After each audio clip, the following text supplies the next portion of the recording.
Bonjour les amis, j'espère que vous allez bien. Aujourd'hui, on va parler de 5 conseils qui peuvent réellement changer votre trading. Aujourd'hui, j'ai plus de 7 ans sur les marchés financiers. J'ai pu voir tout type de choses, que ce soit vis-à-vis de ma propre expérience ou que ce soit l'expérience de certaines personnes que j'ai vues trader. Sachez une chose, les marchés financiers, c'est une grande jungle où malheureusement, si vous arrivez sans armes, sans panoplie, vous risquez de vous faire manger. Et c'est pour ça que j'ai décidé de faire cette vidéo où je vais directement pouvoir vous donner 5 conseils qui sont précieux et qui, si ils sont utilisés à bon escient directement, vous allez pouvoir propulser votre trading et enfin passer de ceux qui perdent de l'argent sur les marchés financiers et qui enchaînent les challenges échoués ou les comptes de trading cramés à ceux qui réellement peuvent vivre de leur trading et enfin être totalement épanouis sur les marchés financiers. Aujourd'hui, je vais pouvoir vous mettre à disposition 7 ans d'expérience. J'aurais aimé à mes débuts avoir ces 5 conseils qui sont précieux encore une fois. Donc avant d'aller plus loin dans la vidéo directement, prenez de quoi noter parce que les 5 conseils que je vais vous donner, s'ils sont appliqués à la lettre, il est sûr et certain pour vous d'avoir des résultats dans les prochains mois. Et également, avant de commencer à rentrer dans le vif du sujet, arrêtez de chercher la recette magique, arrêtez de chercher la stratégie qui fonctionne, qui va vous faire exploser. Ça n'existe pas. Aujourd'hui, réussir en trading, il y a énormément de façons de le faire, mais pourtant, toutes les personnes qui ont réussi en trading ont des similitudes, c'est-à-dire qu'elles regroupent des caractéristiques qui font qu'elles ont du succès. Au-delà de leur stratégie, au-delà de leurs compétences, elles ont des points communs qui les rassemblent et qui font que ces personnes-là sont des acteurs du marché qui sont rentables. Le premier point, c'est une base et c'est quelque chose que vous savez déjà, ça va être la gestion du risque. Vous devez apprendre à gérer votre risque comme un professionnel. Le but en tant que trader, ce n'est pas de faire des profits. Le but en tant que trader, lorsqu'on commence, c'est de ne pas perdre d'argent. Cherchez à survivre le plus longtemps sur les marchés financiers. Aujourd'hui, votre capital, c'est votre outil de travail.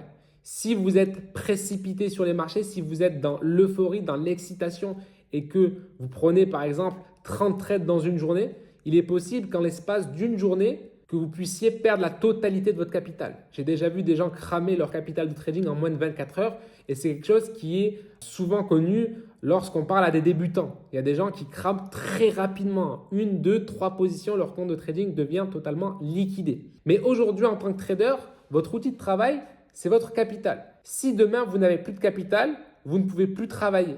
Si vous ne pouvez plus travailler, vous ne pouvez pas faire d'argent, vous ne pouvez pas développer de compétences, vous ne pouvez pas développer d'expérience. Donc le premier but en tant que trader, c'est de pouvoir trader. Et pour trader le plus longtemps possible, il faut réduire son risque. Risquer 0,5% par position, 1% par position, 2% par position. Et le fait d'être strict au niveau de votre money management, au niveau de votre gestion du risque, ça va vous permettre de perdurer sur le marché. Et plus longtemps vous allez être sur le marché, plus vous allez développer de l'expérience, des compétences et plus vous allez avoir une réussite qui va arriver rapidement. Si aujourd'hui, à chaque fois que vous démarrez un nouveau compte de trading, vous perdez tout en l'espace d'une journée, vous devez repartir au travail, refaire de l'argent grâce à un emploi, réépargner de l'argent et réinvestir de l'argent. Alors que tout ce processus-là aurait pu être stoppé du moment où vous faites votre premier dépôt et vous faites les choses correctement. Donc, n'oubliez pas, votre premier objectif sur le marché est de survivre. Restez assez longtemps sur le marché pour développer des compétences, pour comprendre le marché, pour comprendre votre stratégie et surtout pour vous laisser le temps d'être rentable sur les marchés financiers. Si à chaque fois que vous redémarrez, vous perdez tout en 24 heures, malheureusement, vous n'allez jamais progresser et jamais vivre de votre trading. La deuxième chose à savoir, c'est que la patience reste la clé. Aujourd'hui, ce qu'il faut savoir, c'est que les marchés financiers vont continuer d'exister avec ou sans vous. Si demain, vous ne venez plus sur le marché du Forex, le Forex va continuer à vivre. Si demain, vous n'êtes plus sur le marché de la crypto va continuer à vivre. Et c'est la même chose pour chaque marché financier. Le marché est indépendant de vous. Donc, que vous soyez là ou pas là, lui va continuer à faire sa vie. Maintenant, vous, votre priorité, ça va être de patienter pour trouver les bonnes opportunités. Si aujourd'hui, vous vous imposez un nombre de trades à respecter par jour, ça va vous permettre de vous concentrer uniquement sur les meilleurs setups possibles. Exemple, si aujourd'hui je me laisse 10 opportunités de prendre un trade, ben peut-être que sur les 10 opportunités, il y aura 5 trades que je vais prendre qui seront réellement concordants à mon plan. Et peut-être qu'il y aura 5 trades qui vont directement être des trades qui vont être approximatifs et qui ne vont pas respecter mon plan. Donc, plus je vais resserrer, imaginons que je passe de 10 à 5 ou à 1, ben c'est sûr que si j'ai moins de possibilités de prendre des positions, je vais plus me concentrer sur la qualité des setups que je vais pouvoir trouver et je vais directement être plus concentré sur chaque position que je vais prendre. C'est simple. Imaginez que vous soyez dans une séance de tir au but. Si vous avez 10 chances, ben il est possible que vous ratiez. Alors que si on vous laisse qu'une seule chance, directement, vous allez mettre toute votre concentration sur ce penalty et vous allez marquer ce but. C'est la même chose sur les marchés financiers. Réduisez votre nombre de trades afin de vous concentrer uniquement sur les réelles opportunités qui correspondent à 100% à votre plan et qui vont être ce que j'appelle des setups A++.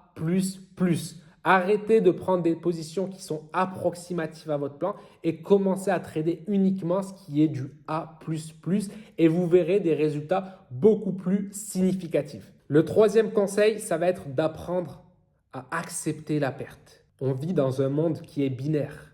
S'il y a du négatif, il y a du positif. Si aujourd'hui vous souhaitez gagner de l'argent sur les marchés financiers, il faut apprendre et accepter d'en perdre. Je n'ai jamais vu un seul combattant gagner tous ses sparring à l'entraînement et gagner en combat. Chaque personne qui a du succès a su cultiver assez longtemps l'échec pour pouvoir récolter du succès. Il faut accepter ça. Ça fait partie du jeu. Et ce qui est marrant avec la perte, c'est que la plupart des erreurs que les traders font sur les marchés financiers, ces erreurs-là arrivent après la perte. Donc la perte, il faut savoir l'accepter. Mais il faut surtout savoir comment réagir. Oui, c'est bien de tomber et de se relever, mais de quelle manière je vais me relever? À quel moment je vais me relever? Est-ce que si aujourd'hui je subis une perte sur mon trading, si je touche un stop loss, est-ce que directement je vais reprendre une position?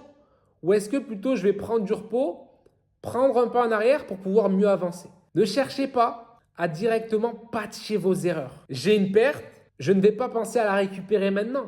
Je préfère me dire, ok, pourquoi j'ai perdu? Est-ce que mon entrée n'était pas la bonne? Est-ce que mon analyse était biaisée? Est-ce que simplement cette perte fait partie de mon plan trading? C'est-à-dire que dans mon plan trading, j'ai pu voir que avec les datas que j'ai récoltées, j'ai tourné autour de 75% de réussite. Donc c'est logique que sur 10 positions, je puisse avoir 2 ou 3 pertes. Donc est-ce que la perte que j'ai eue, elle correspond, elle rentre dans cette statistique-là? Si c'est le cas, c'est cool. C'est une perte qui va me rapprocher du prochain gain.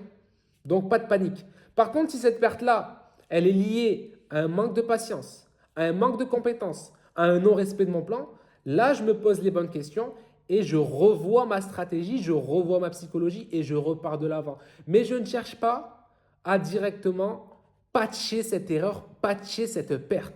Imaginez, le trading, c'est comme un combat. Imaginons que vous êtes en train de faire un combat de boxe. Est-ce que lorsque votre adversaire vous touche, est-ce que c'est une raison pour directement remiser? Non. L'adversaire me touche, la première chose à laquelle je pense, c'est me protéger. Comment je vais faire pour ne pas avoir le second coup? Est-ce que je vais relever mon bras?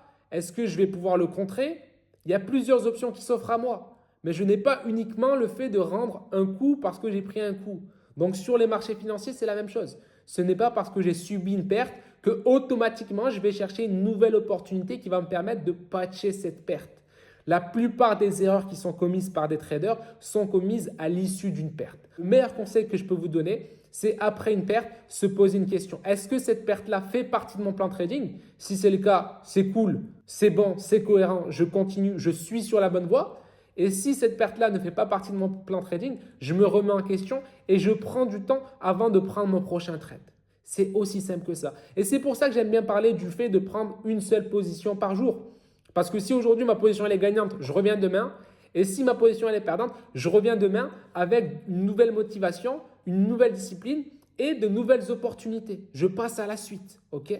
Donc voilà, apprenez à accepter la perte et apprenez aussi à savoir comment réagir face aux pertes que vous allez subir parce que les pertes font partie intégrante du trading. Si vous souhaitez gagner de l'argent, vous allez automatiquement en perdre avant d'en gagner. Vous allez automatiquement perdre de l'argent pour pouvoir en gagner. Ça fait partie du processus en tant que trader. Maintenant, le quatrième conseil que j'ai à vous donner, c'est directement de comprendre le marché que vous tradez. Ne pas uniquement avoir des compétences techniques, de vraiment s'intéresser à l'environnement du marché. Essayez de voir l'actualité. Pourquoi tel ou tel actif performe? Pourquoi le BTC explose? On a eu une récente hausse du BTC qui a permis le BTC d'exploser et de montrer directement que c'était lui le patron et qu'il n'était pas mort. Mais si on regarde directement l'actualité, qu'est-ce qui a fait que le BTC a été propulsé? Ça a été les élections américaines. Donc aujourd'hui, soyez des passionnés. Soyez des passionnés du graphique, mais soyez passionnés de ce qu'il y a autour. Cherchez à comprendre l'histoire de l'actif, l'environnement de l'actif, l'écosystème s'il y en a. Par exemple, moi, je trade énormément le BTC et l'Ethereum. Donc, je m'intéresse à tout ce qui est lié à la crypto-monnaie. Tout ce qui touche de près ou de loin à la crypto-monnaie, je m'y intéresse. Et ça me permet d'être plus performant également devant mes graphiques. Parce que j'ai le contexte géopolitique, j'ai le contexte au niveau de l'effet de hype, l'effet de mode, comment je pourrais dire ça, l'appréciation du grand public. J'ai toutes ces données-là qui vont me permettre d'avoir certaines confirmations indirectement de ce que je vois sur le graphique. Donc, si aujourd'hui vous arrivez à développer cette analyse qui est fondamentale, vous allez mieux performer sur le marché. Ne soyez pas juste des personnes qui tracent des traits, des supports, des résistances, des zones de demand. Non, soyez vraiment des traders complets qui maîtrisent leur sujet du bout des doigts. Et pour maîtriser son sujet du bout des doigts, il faut être passionné par ce qu'on trade. Aujourd'hui, pourquoi j'ai décidé de trader le BTC et l'Ether? Simplement parce que le fait d'aller sur les marchés chaque jour sur ces deux actifs-là, ça me permet de trader et faire des bénéfices, mais ça me permet également en termes d'investissement de savoir investir au bon moment et savoir vendre au bon moment. Ça me permet de lier l'utile à l'agréable parce que j'ai la notion de trading, acheter et vendre tous les jours entre guillemets, et aussi j'ai cette notion d'investissement qui me permet de voir un peu plus sur long terme et qui permet de diversifier mes revenus. Je fais de l'argent en trading, je fais de l'argent en investissement, mais tout ça part de la même base. Mes compétences en termes d'analyse technique et mes compétences en termes d'analyse de marché, d'analyse de tendance, d'analyse fondamentale. Donc, la base, ça reste d'être passionné. Soyez des gens qui aiment profondément ce qu'elles font. N'allez pas faire du trading pour faire de l'argent. Oui, je fais du trading pour faire de l'argent, je ne suis pas bénévole. Mais derrière ça, j'aime ce que je vois. J'aime toute cette actualité, j'aime tout cet environnement. Et c'est ça qui me permet de performer. Comme on dit, trouvez un métier que vous kiffez, que vous appréciez réellement et vous n'aurez plus l'impression de travailler. C'est la même chose sur les graphiques, c'est la même chose en trading. Et ça me permet de basculer sur la discipline. Ça, c'est le cinquième conseil. Soyez discipliné. Une personne qui fait les Jeux Olympiques, elle a une chance tous les 4 ans. Du coup, elle a 4 ans pour se préparer. Pendant 4 ans, elle va s'entraîner dur pour penser au moment où elle va peut-être passer 10 minutes sur un ring, 10 minutes sur un tatami, 10 minutes sur une scène, où justement elle va pouvoir mettre en pratique tout ce qu'elle a appris durant ces 4 ans. C'est la même chose en trading. Je vais travailler dur pendant des semaines, des mois, des années pour pouvoir vivre de mon trading, pour pouvoir performer. Ça ne va pas arriver, ça ne va pas venir du jour au lendemain, c'est faux. Il faut que je puisse me former, il faut que je puisse trouver les bonnes personnes. Au passage, cliquez sur le premier lien de la description si vous souhaitez directement rejoindre mon canal privé. N'oubliez pas de vous abonner, mettre un like, partager, commenter, mais surtout cliquez sur ce lien pour passer de l'autre côté et aller 10 fois plus vite que la plupart des traders. Mais voilà, pour être trader rentable, ça prend du temps. Ça demande des sacrifices, ça demande des efforts, ça demande du travail. Et si on veut réussir à avoir ne serait-ce qu'un brin de succès, il va falloir être discipliné. Et spoiler, c'est la même chose dans tout dans la vie. Toutes les personnes qui ont de la discipline ont du succès. Toutes les personnes qui sont indisciplinées, qui sont fainéantes, qui sont des procrastineurs, ces personnes-là, malheureusement, elles n'auront jamais de succès. Et c'est ça qui est beau. Parce qu'aujourd'hui, une personne qui est rentable sur les marchés financiers, c'est une personne qui a travaillé. La chance n'existe pas.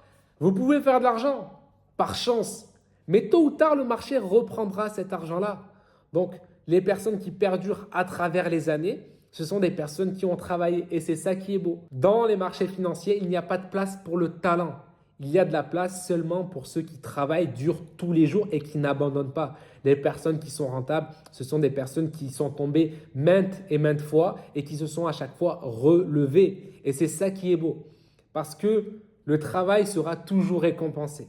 La personne qui abandonne, parfois elle abandonne juste avant le succès. Et ce qui est sûr, c'est que je n'ai jamais vu une personne qui n'a jamais arrêté d'essayer, qui n'a pas réussi. Bien évidemment, les échecs doivent être réfléchis. C'est-à-dire que lorsque j'ai un échec, je ne vais pas me relancer et refaire la même chose. Non, je prends du recul, j'analyse et je repars à la guerre. Il ne faut pas échouer bêtement et se dire « ouais, tôt ou tard, ça va venir ». Non, il faut se remettre en question. Il y a un travail à faire.